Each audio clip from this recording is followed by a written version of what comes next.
자, 그리고 아마 내년 전망에서 정말 많은 분들이, 왜냐하면 주식은 아직도 투자 안 하신 분들이 뭐 인구의 한 4분의 3은 되시는 것 같아요. 예. 근데 문제는 집은 좀 다르단 말이죠. 부동산은. 왜냐하면 우리나라의 주택, 자가주택 보유율 보면 한 62% 정도 된다. 이 얘기는 집값에 대해서 우리 모두가 자유롭지 않은 것이고요. 또 그렇죠. 집이 없으신 분들도 집값의 동향에 대해서 제일 관심이 많은 것 같고, 또 부동산이 어떻게 되느냐에 따라 우리나라 거시경제 상황도 완전히 좌우되기 때문에 결국은 부동산이 어떻게 될 것이냐 많은 분들이 관심을 갖고 계실 것 같은데, 사실 이종우 이코노미스트께서는 뭐 작년 연말 그리고 올해 초에서 이 경제한방 나오셔서 계속해서 이 부동산에 대해서 경고를 하셨고, 예. 실제로 그 경고하신 대로 지금 현재 부동산 가격이 정말 큰 폭의 하락을 실제로 하고 있는 모습을 지금 보여주고 있단 말입니다. 그래서 지금 뭐 신문 기사 뭐 아니면 저희 방송 기사 보실 때마다 아마 깜짝깜짝 놀라실 거예요. 뭐 떨어졌다 그러면 뭐 강남이나 이렇게 집값 비싼 곳에서 뭐 7억이 떨어졌다, 예. 뭐 10억이 떨어졌다 이런 얘기들이 나오는데, 지금 그게 또 일부다, 뭐 증여다 이런 얘기도 있어서 좀 예, 복잡합니다. 예. 근데 현재 상황, 거래 절벽 상황에서 지금의 거래들 이 현상은 일단 어떻게 파악을 하는 게 좋을까요? 우선 거래 절벽이 온다라고 하는 건 이미 다 예상이 돼 있었죠. 그거는 왜냐하면 우리나라의 부동산 가격이 하락할 때 여태까지 보면 아주 공통적인 형태로서 나타났던 현상이기 때문에 당연히 이번 같은 경우에도 거래 절벽이라고 하는 것이 올 수밖에 없다라고 봐야 되는 건데, 이번은 특히 다른 때보다는 또 더 심하다라고 봐야 되겠죠. 왜 다른 때보다도 더 심하냐라고 생각해 보면요. 만약에 코로나가 없었다라고 하면 우리나라의 부동산 가격은 2019년도 말을 기점으로 해가지고 내려오는 형태였습니다. 그거는 그 통계를 보면 알 수가 있는데 2019년도 12월 달서부터 시작해가지고 코로나19가 발생하기 전까지 대략 한 4개월 정도 4개월 전체적으로 부동산 가격이 상승했던 것이 서울 지역이 딱 1% 정도밖에 안 됐습니다. 그러면 그거를 1년으로 따진다고 하더라도 3% 정도밖에 못 올라가는 거잖아요. 그러니까 이미 그때의 피크점을 거의 도달해서 이제 자기 스스로는 끌고 가기가 굉장히 힘들 정도가 돼버렸었는데, 갑자기 코로나19가 발생을 하면서 어마어마하게 유동성을 붓고 막 그 금리를 끌어내리고 그러면서 추가적으로 한 번을 더 팍 이렇게 튀어버린 형태가 된 거거든요. 근데 그 튈 때의 어떤 형태였냐면 거래가 별로 되지 않는 상태에서 가격이 굉장히 많이 상승을 했습니다. 그러니까 만약에 한 500세대 정도 되는 아파트 단지다라고 하면 2년 동안에 거래된 그 아파트가 다 따져봐야 25채 이 정도밖에 안 됩니다. 근데 가격은 거의 배 정도가 돼버린 형태가 됐죠. 그러니까 그게 거꾸로 가게 되면 어떤 형태가 되냐면 거래가 없이 내려올 수밖에 없는 형태가 되는 거잖아요. 그게 지금 나타나는 거거든요. 그러니까 이게 그 이전에 2번 정도 부동산 가격이 하락할 때 하고 이번 같은 경우는 그런 특징이 서로가 있기 때문에 이번에는 그 거래 절벽이라고 하는 부분들이 다른 어떤 때보다도 굉장히 심하게 나타나는 거죠.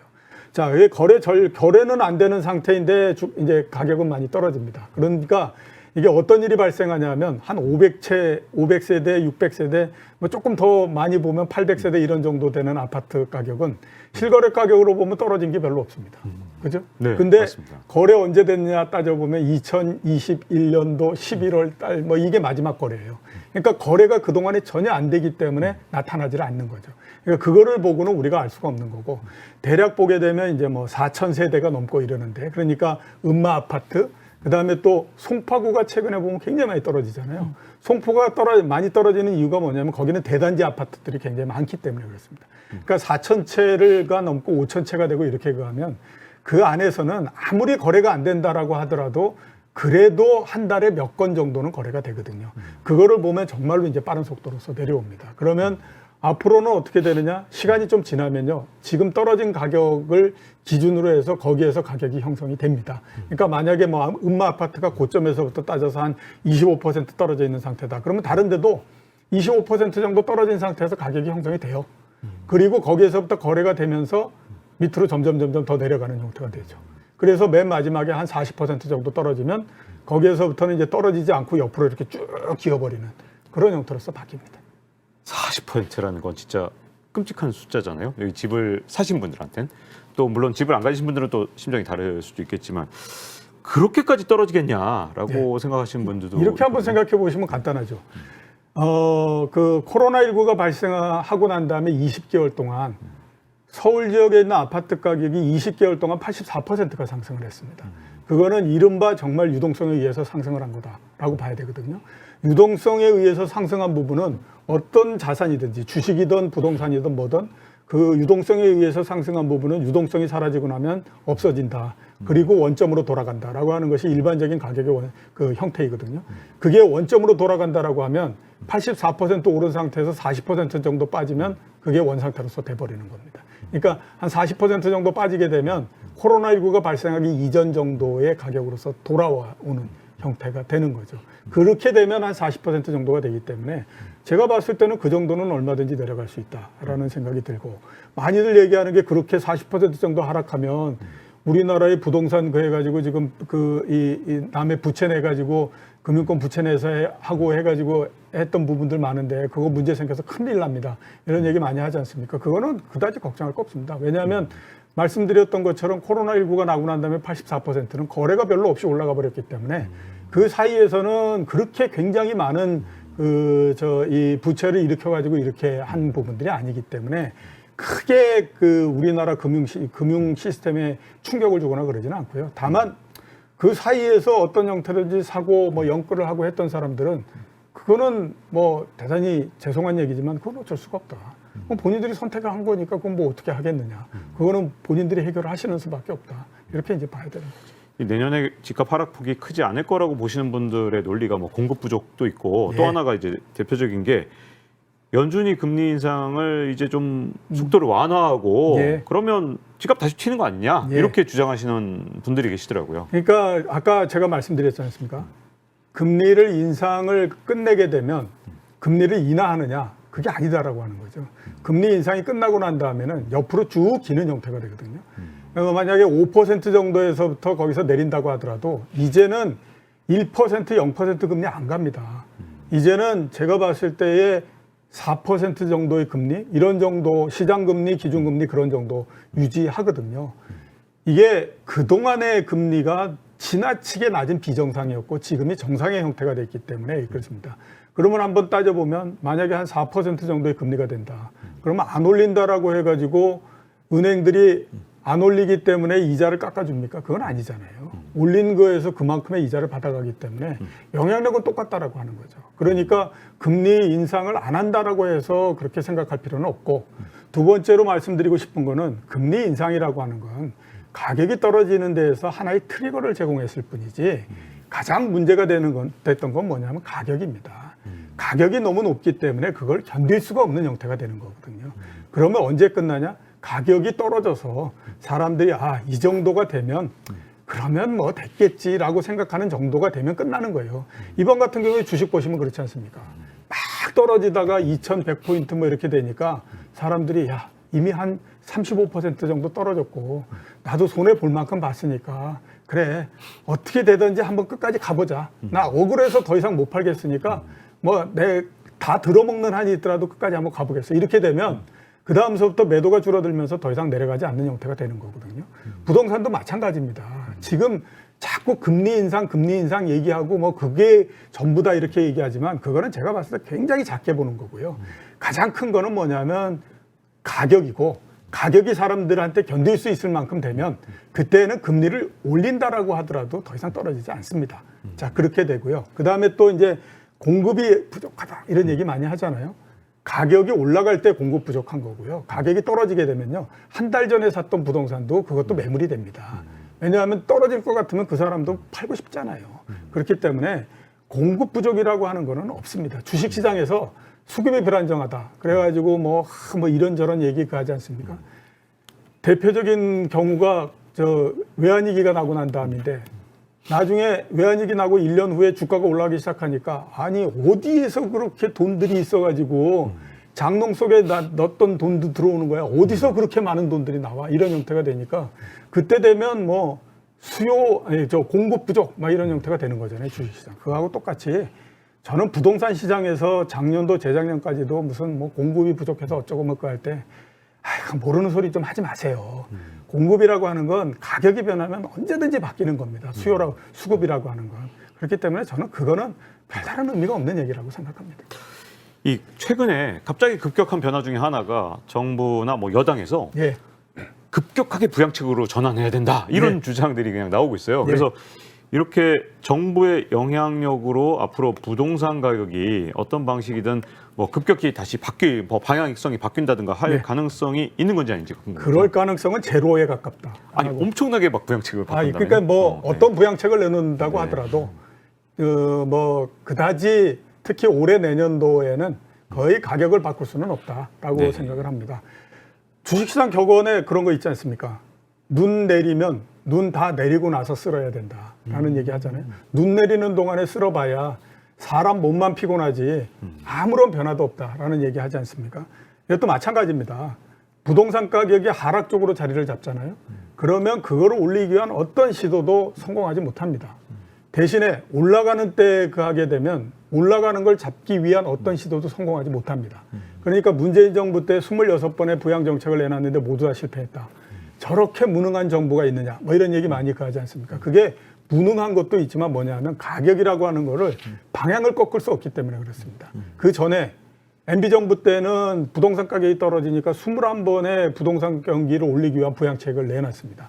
모두 다 실패했거든요. 그러면 MB정부의 이명박 대통령이 부동산을 모르기 때문에 그렇겠습니까? 그 양반은 대한민국에서 부동산에 대해서는 가장 잘하는 사람이거든요. 그런데도 왜 안 되냐? 가격이 한번 방향이 정해지면 그 방향의 역순으로서 역이 되는 그런 정책을 피는 거는 아무런 의미가 없기 때문에 그렇습니다. 이번도 마찬가지입니다. 저는 뭐 지금 보면 무슨 뭐 LTV로 넓혀주고 어쩌고 막 이런 얘기 하잖아요. 그거 가격 다 떨어진 다음에 하면 오히려 조금이라도 효과가 나올 텐데 지금 여기에서 그 얘기해봐야 아무런 의미도 없는 거를 왜 자꾸 얘기를 하고 있냐. 아니 뚝이 터졌는데 그 앞에서 손 벌리고 있으면 물에 다 떠내려가 버리고 말지 당신이 그 물을 막을 수 있을 거라고 생각하냐. 저는 그 생각이거든요. 그렇기 때문에 지금에서 정부가 이런저런 정책 내놓는 거는 아무런 의미가 없습니다. 그거는 그냥 정치적으로 우리가 이런 걸 하고 있다라고 하는 걸 보여주기 위한 거 이해는 별다른 의미가 없다라고 봐야 되는 거죠. 사실 최근에 이제 정부의 정책은 뭐 집값을 올리기 위해서 급선회해야 된다 이런 주장을 하고 있지만 전 반대로 이런 측면이 약간 우려가 되는데 지금 최근에 정부에서 하는 걸 보면 은행한테 예금금리 올리지 마라 예. 압박을 했고 예. 또 은행채 발행하지 마라 네. 압박을 했단 말입니다. 예. 제가 아는 한 이게 이렇게 반시장적인 정책이 나왔을 때 뭐가 문제가 됐느냐. 시장의 원리에 의해서 돈의 공급과 수요가 있는 건데 그렇죠. 은행이 자금을 마련할 수 있는 수단을 몽땅 다 없애버리면 예. 은행의 돈줄이 마르고 예. 그러면 예전보다 더 대출하기 힘들어지니까 예. 뭐 은행들이야 예대 마진이 올라가서 뭐 기분이 좋을지 모르겠지만 이걸 대출을 받으려는 일반 국민들이 볼 때는 은행이 훨씬 문턱이 높아질 거 아니에요. 그렇죠. 그럼 예, 예. 이거 왜 거꾸로 정책이 나왔지? 이런 생각이 좀 들거든요. 예, 그렇죠. 이건 지금 윗돌 끼어서 아랫돌 막다가 이거 자칫해서 땀 무너뜨리는 여러 가지 대출 시장을 다 마비시키고 또 이런 식의 주택 시장이나 이런 데 걱정이 된다면 이 정반대 정책이 아닌가라는 생각이 들었거든요. 어떻게 이걸 보셨는지 좀 궁금해요. 제가 봤을 때도 그렇습니다. 그러니까 무슨 은행이 수신금리, 그러니까 사람들한테 예금금리 높게 주지 마라. 예금금리 높게 주면 따라서 대출금리도 올라가야 되기 때문에 이런 얘기 많이 하지 않습니까?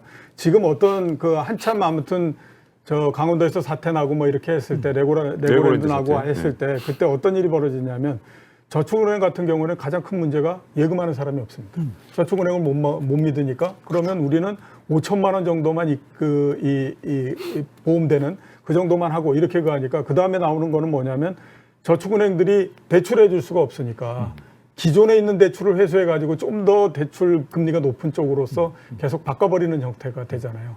똑같은 겁니다. 은행도 수신금리를 높여주지 말아라고 하면 은행이 아니 땅 파서 장사하는 거 아닌데 그러면 당연히 보면 수신금리 못 올리게 되면 대출도 못 해줄 수밖에 없는 거고 이런 형태가 되는 거잖아요. 그렇죠. 그러면 자금 경색은 더 심해질 수밖에 없는 거죠. 이게 좀 자금 경색을 더 심화시킬 수 있는. 근데 그런 그 얘기를 했다라고 하는 거는 경제에 대해서 상식이 없는 건지 아니면 정부는 모든 거를 다 해결할 수 있다라고 믿고 있는 건지 잘 모르겠다.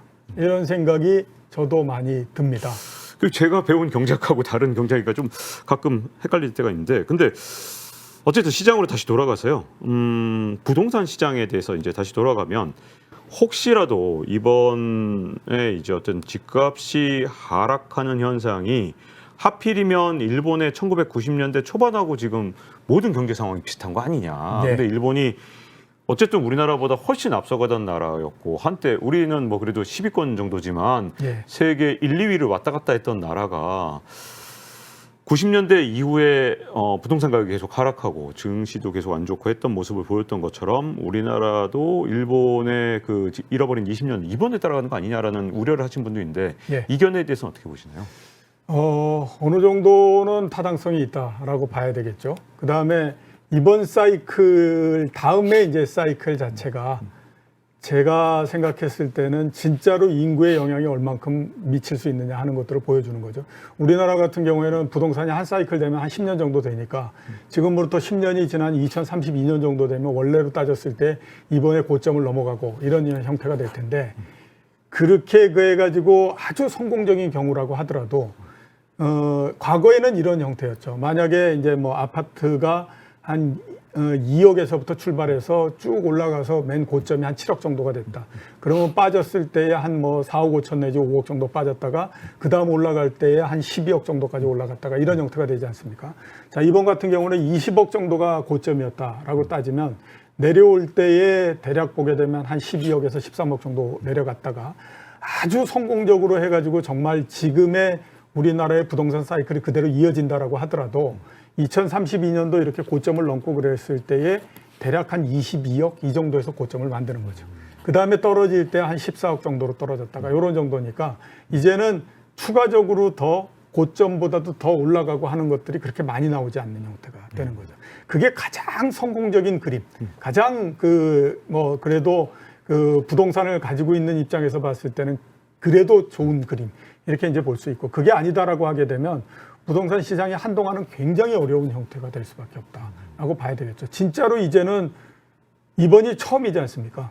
인구가 진짜로 줄어들고 뭐 이렇게 했을 때 이게 과연 어떤 형태로서의 영향이 나올 거냐 하는 것들을 보여주는 거거든요. 이전에는 뭐 인구가 조금 줄어들었다라고 하지만 그거는 출생아가 많이 줄어들었던 부분들이니까 그게 뭐 출생아들이 갑자기 무슨 뭐 집을 살 리는 없지 않습니까? 그러니까 그렇게 크게 영향을 주는 거는 아닌데 이 다음에 오는 것들은 실제적으로 상당히 영향을 준다라고 봐야 되거든요. 그러니까 이 전하고는 상당히 다르게 생각해야 되고 가장 성공적인 그림이라고 하더라도 우리가 그동안에 왔던 형태처럼 올라가면 어느 정도 되고 이런 것들이 안 나온다라고 봐야 되죠. 네. 그러면 이제 제일 앞으로 남은 기간에 중요한 것은 어쨌든 지금은 계속 하락하고 있는 상황이니까 예. 언젠가 상승 사이클이 오는 신호 또는 예. 뭐 시기 뭐 예. 대충 뭐라도 좀 가늠할 수 있는 지푸라기라도 좀 있을까요? 어떤 방식으로? 왜냐하면 지금 집이 없는 분들은 떨어질 때 사야지 하는 생각하시는 분도 있고 또 반대로 집을 가지신 분들도 도대체 어디까지 떨어지고 예. 언제 반등하나 궁금하실 것 같은데요.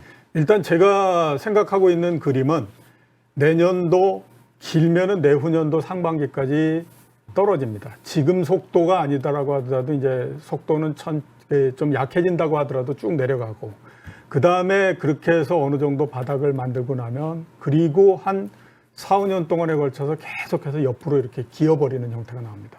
그러면 그걸 모두 다 따지게 되면요. 그 기간이 언제냐면 2028년 내지 2029년입니다. 2028년이요? 예, 예. 너무 먼 것 같은데요. 그리고 나서 이렇게 이제 이렇게 조금씩 이렇게 올라가는 그런 그 형태가 된다라고 봐야 되거든요. 그럼 언제 어떤 형태의 신호가 나오면 부동산이 그 바닥을 만들까라고 따져보면요. 한국에 있는 많은 사람들이 굉장히 가고 싶어 하는 곳이 있습니다. 그냥 그거는 뭐 그냥 말씀드리면 강남 지역이죠. 거기에 지금 이제 재건축하고 뭐 하지 않습니까? 그러면 이제 재건축하게 되면 재건축 조합들한테도 가지만 조합원들한테도 이제 그 분배되지만 비조합원들이 이제 다시 모아가지고 이게 이제 청약 받아서 이렇게 하지 않습니까? 그게 안 돼가지고 미달이 나서 이거를 사업을 계속할 수 있을 건가 없을 건가 하는 것들을 굉장히 고민을 하고 그렇게 될 때까지도 기다려 보셔도 어렵지 않습니다. 그때를 넘어야 모두 다 되는 거거든요. 제가 지금까지도 기억하는 거는 이강수 위원이 옛날에 했던 얘기인데 반포에 보면 반포 레미안 아파트 있지 않습니까? 네. 저기 잠실 그 터미널 옆에 네. 굉장히 큰 단지고 우리나라에서 가장 대표되는 랜드마크 뭐 이렇게. 네, 요즘에 있는데, 랜드마크죠. 예. 제일 처음에 이 청약 받고 했는데 미달이 나가지고 이게 미달. 뭐 나가질 않고 그 다음에 또 LG자이도 마찬가지였고 그래가지고 이 건설 애널리스트한테 이거 한 채 팔면 이거 얼마 내가 줄게 이런 거기에서 이제 이 일정 부분 줄게라고 얘기해서 한 펀드 매니저까지 합쳐서 한 30명을 모아가지고 갔더니 현장 소장이 30명이나 오셨네 해가지고 자기가 다 돌아다니면서 설명하고 했다는 거예요. 근데 그 중에 단 한 명도 사질 않았다라는 겁니다. 근데 사지 않은 이유가 뭐냐면 조경이 아직까지 그 자리를 안 잡아서. 아니, 이제 신규 아파트가 조경이 자리를 잡는다라고 하는 게 말이 안 되지 않습니까? 네. 그런 온갖 이유를 붙이면서 단 한 명도 사지 않았다라고 하는 거잖아요. 그런 국면까지도 다 갑니다. 지금은 상상이 안 되죠. 작년도 이맘때 한번 생각해 보십시오. 한국의 부동산 가격이 떨어진다? 누구도 상상하지 않았었죠. 네. 그렇지만 지금 보면 아이고 이거 죽어나네 뭐 이런 게 되는 것처럼 가격이라고 하는 건 한 번 방향이 바뀌게 되면 우리가 생각할 수 없었던 일이 벌어지고요. 그 다음에 올라갈 때 상황에 맞는 논리를 가지고 절대 하락하는 거를 전망하기도 어렵고 인식하기도 어렵습니다. 근데 올라가다가 떨어진다라고 하는 건 세상이 완전히 바뀌어버리는 형태가 되기 때문에 그런 정도의 신호가 나오면 이제 정도 한 번 정도 우리가 움직여 볼 수 있는 때도 됐구나라고 생각하시면 됩니다. 네. 자, 이렇게 이종우 이코노미스트를 모시고 지금 이제 올해 연말부터 내년까지 우리 경제를 좌우할 만한 수많은 변수들을 정말 이 짧고 집약적인 시간에 다 알아본 것 같습니다. 이렇게 나와주셔서 감사드립니다. 네, 좋습니다. 자, 이제 박종훈의 경제한방 마칠 시간이 됐고요. 다음 시간에 찾아뵙도록 하겠습니다. 자, 이렇게 애청해 주셔서 감사드립니다. 고맙습니다.